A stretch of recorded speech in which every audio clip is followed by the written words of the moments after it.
جومات کې مې وکتېده اوس تاسو په مخ کې مې منډه ونه وهله چې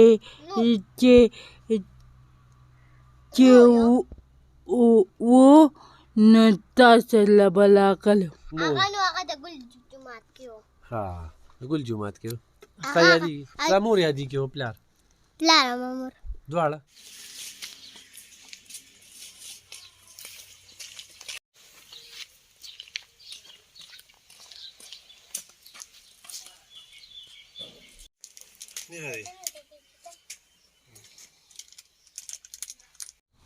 کتونکو علب خان شرپوی یم او هغه د مازوره کور کې موجود یم. وړي م روړل او ورسره چې کوم دی نو وله مې قجوري روړې چې دوی قجوري خوري. وله مې د چینو دا پیکټ چې کوم دی دا روړو. چڼه مې ورله روړه، لوبیا مې ورله روړه او دغه بوره مې ورله روړله او به دوا ورته کوه نو ښه. ډېرې دواګانې ستاسو سره الله ډېر ښه چې تاسو زما په کړې دغه خبره چې دا خبره راواغېستله او وشوه او الله د دې ودونه یو فصل درکړه هر چا چې کړي دي او خدای دې ورسره ډېر ښه وکړي. اوس خوشحاله یې که نه؟ ډېره خوشحاله یم. اوس دا د اختر دا ورځې دي نو اوس نه ګلکاران راځي راله او نه که نه صبر اختر نه پس به وکړو ښه. اختر نه پس به کتونکو دوی له زه باتروم هم جوړوم دا چاردیواري به مې ښه. ګوډې مور دې څه شوه؟ مور خو یې ته دې پلار کړه او پلار دې پلار دې جومات کې به جومات کې پروت دي نه راځي؟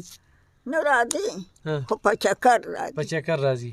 او دا څلور وروڼه دي؟ څوک؟ څلور بچي دي؟ نه درې خوریان یو ورور. درې خوریان دوه پکې معذور به دي؟ دوه که نه؟ نو مور یې ځان سره یو هم نه بوتي. مور ولې؟ مې یوه بوتلې ده. نه بس مور یې څکارجنه غوندې ده نو لکه نه بوتي دا چې په سیزنۍ رومې کې هغې پرېښې دي نو بس خدای لوی کړې رومې دوبرانې ووالې نو وی بس وی بیا وجه خپې نو هغه چې په خپله نه راځي ورور دی ورور مې والا په چکر کې راځي. په چکر کې ولې راځي؟ خبرې اخلي. خبرې اخلي. تا له خوا راځي؟ ته ولې جومات ته ځي؟ ته ورته سوی نه چې بابا کور ته راځه؟ ولې نه څه وایي؟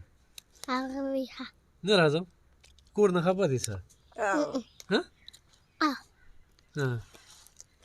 نور پسې ته خفې؟ داسې عجیبه شانتې کهاني ده.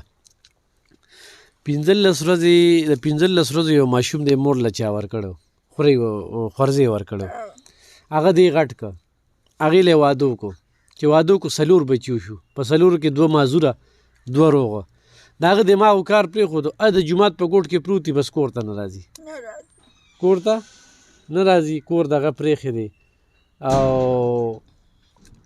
دا خاتم راکړئ او درې چې کوم دی نو دا دي نو کیدای شي د غریبۍ په مخه راغستې وي اوس پلې ښه شوي ته به ورته وایې چې هر څه شته دی که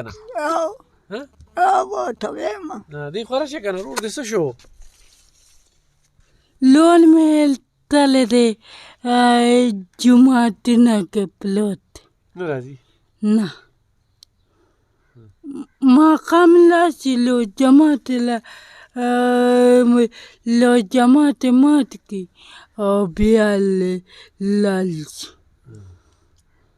او کور کې اوس ماشومان وده دي دا یو ګوډی ده